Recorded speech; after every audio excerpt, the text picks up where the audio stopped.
Keeping up with the timeline, what's the story behind the 1994 Jay-Z demo?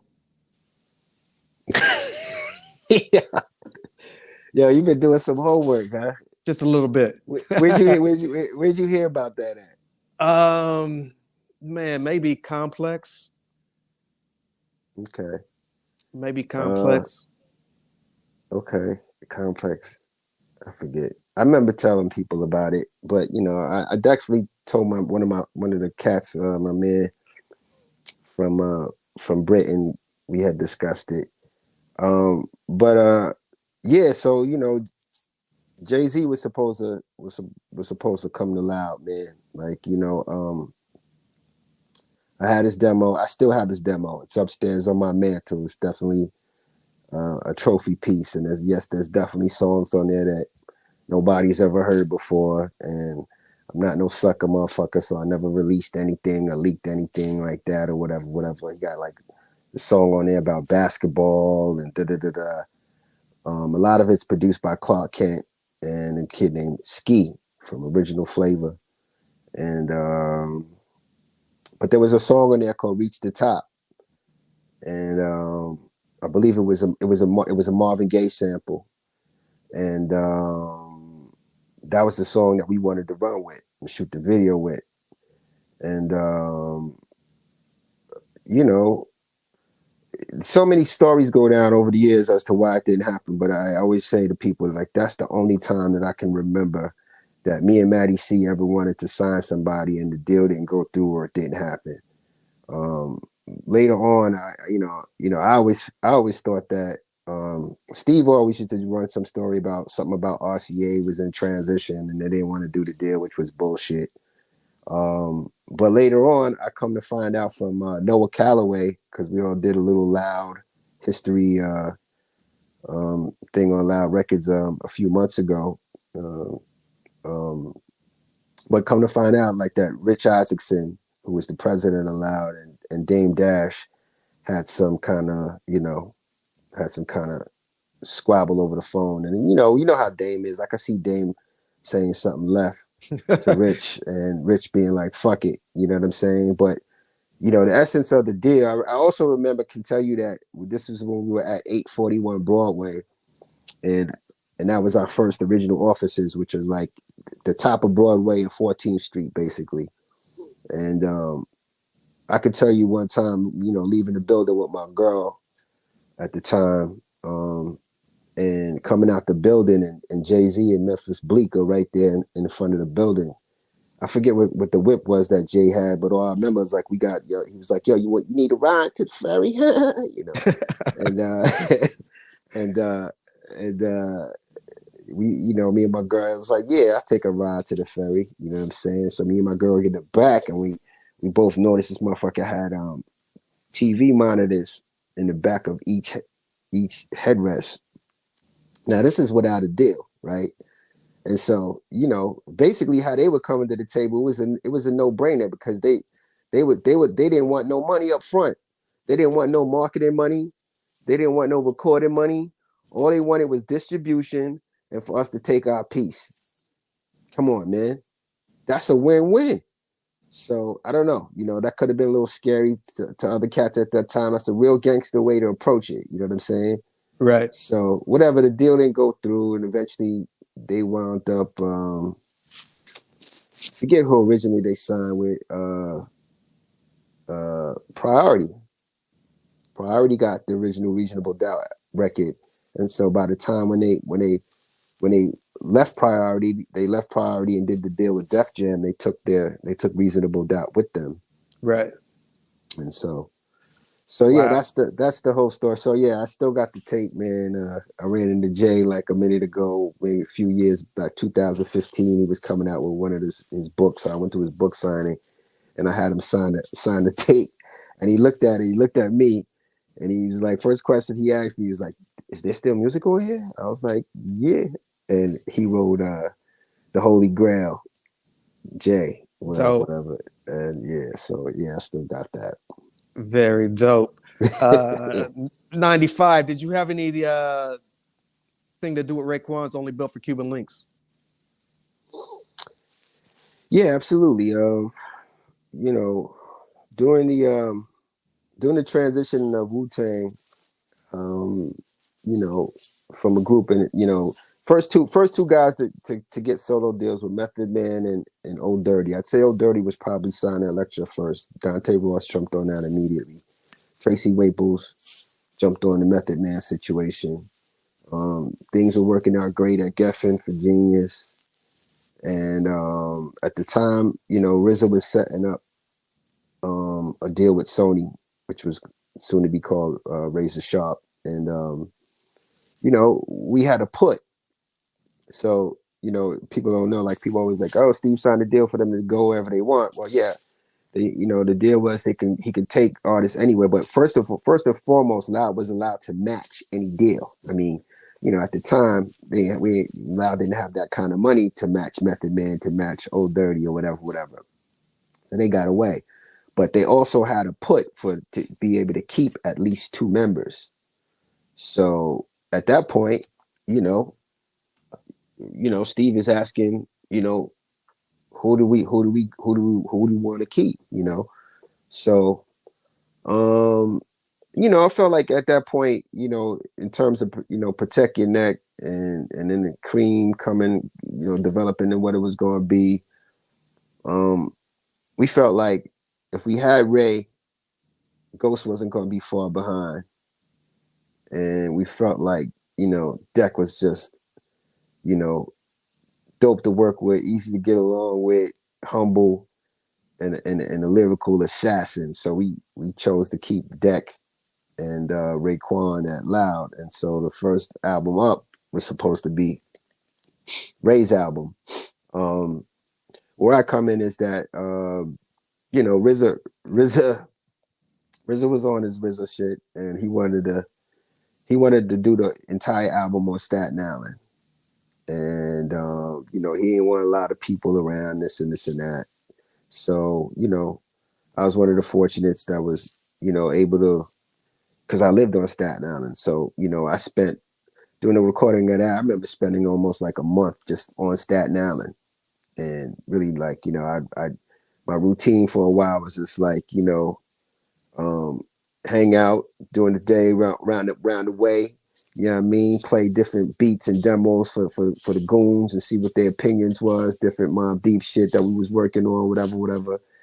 And then I would slide over to RZA's crib around midnight, 1 a.m. I'd sneak off because, dudes on, yo, take me with you to Rock crib. Yeah, all right. At some point, I'd sneak off to the store for that Philly and keep it moving. And, yeah, I got to be a part of that experience. And of course, like, at some point, had to get the samples to the office. So that might be the rare appearance that I might make to get samples cleared and pop up to the office for that. But, doing the making of that record, I mean, I always talk to people about that.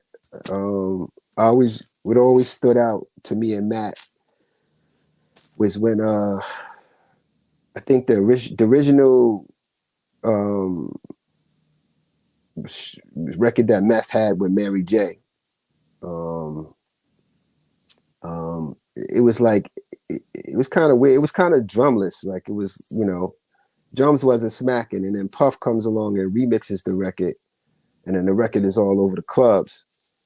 And so, I would always just remember like telling Ray, like, yo, don't let Rod do that.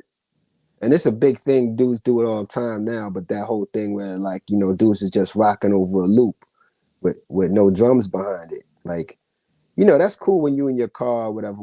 But when you're in the club, that's not going to follow, you know what I mean, Snoop Dogg and you know what I mean, and Pharrell, right, and whatever. Like it's, people have to understand when you're in a party, DJs need drums, man. You know what I mean? Need to catch something sonically. It's got to jump. You know what I mean? And records that don't have drums in them, you could EQ the hell out of it. It sound cool, but it's not going to smack as much as things with drums in them. So, and at the time we were still working on the Mob thing. So I was playing Raekwon a lot of the Mob stuff, Survival, and, just when Tip is coming along and, Ray could hear like Shook One's demo to Shook One's, before the release, so I was big on telling them like, yo, just make sure you that Rob puts drums in your shit, man. You know what I'm saying? Right. So I think Rob got a little perturbed at me, um, talking about his drum game. And I always tell cats I remember coming in one night, and he had made incarcerated. They had made incarcerated Scarfaces, maybe like, I don't know, somewhere. I wasn't there for the making of it. I was just there. I remember coming in the next day, and Rob playing it and looking me dead in my face, like, yeah, uh-huh. Like, basically you like, kind of taunting me on something, like, say something about my drums, say something about, and I mean, my hair was standing on the back of my neck, man. Like, I was like, yo, he's like, yeah. I'm like, yo, no doubt I had to get a guard a pound, salute and all of that, because we knew that was going to be a scorcher. Right. And then, but the cool part is, like, I know I'm not taking any credit for it, but I feel like, I think subliminally he definitely paid attention to his drum game for the next few albums after that. And so after Cuba Links, which was definitely drum dope, you get, Iron Man, and you get Jizz's classic, and drums on all of those are crazy. Right. So and there were no more Puff Daddy remixes. Right. You know what I'm saying? Right. You know what I'm saying? So it is what it is. But yeah, I was the A&R on Raekwon's joint. But of course, like I said, it was me and Matty C were like Wayne Ghost. So though I spent most of the time around them in the making of the record, there was nothing I wasn't playing for him when I had it, or letting him know how it was going and whatever. So, I definitely wanted to make sure that he got his A&R credit beside me. So, like I always say, we were like Batman and Robin, man. No doubt. We fed off each other.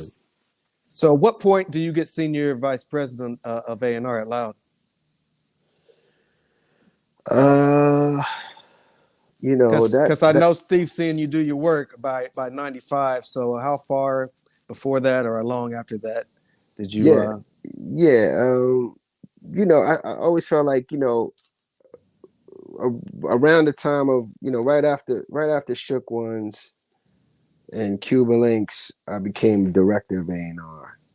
Um, um, I always tell people, like, I always feel like Matty had a couple of notches over me, because, Loud was his first time actually doing A&R at a label. But let's not forget, this is the same guy that, walked Biggie to Puffy from Unsigned Hype, walked Mobb Deep into the original deal, to Bones Malone, whatever, walked Common Sense to Relativity. Like, so he was doing all this basically for like finder's fees. And so I always felt like, subliminally, he was really the main head of the department. But we did a lot of shit together, like I always say. And so right around the time like that, we started negotiating, going into around, making murder music. Is kind of where cats both got their little step ups as senior vice presidents of A&R. And then we started moving from Lexington Ave. We moved to Fifth Avenue, and that's around the time where, like I said, yeah, the senior vice president thing comes in. And was what it was. I mean, to us, it was just about getting artists to a place where they understood what we were doing and what we were trying to do, and they could, um, keep raising the bar. So by the time, we become these things, like, this is when we're kind of letting artists do their thing, and we're not running up on them every day, because we're more interested in breaking something new. So around that time, I'm starting to work on a group called IGT, and then I started working with a group called the UN, which I really never got to sign fully, but I definitely did that whole album with them. when I left Loud, I continued to put money into that album, and that was the result of You In or You Out, which for a lot of people is the first time that they start paying attention to a kid by the name of Rock Marcy. Right. And so yeah, it's what it was. It was all a growth process. Again, a Mobilarity was what it was. Ray had an A&R. He had Mike D up in there. Mike D did some of the hotter records on there, but I had no idea that Ghost wasn't going to be on there, or any Wu dudes for the most part. I guess that was around the time when he was really pushing his Cream Team thing, and but though a Mobilarity is a cool body of work, I do feel like it could have been a little better for he would have let all of us chime in a little bit more. You know what I'm saying? Right. The elders, as Ray used to call us, let the elders come in and put our 3 cents in, man. Was that a period of Ray being maybe impatient? Maybe RZA had his hands in a lot of projects, and Ray just wanted to prove that project on his own?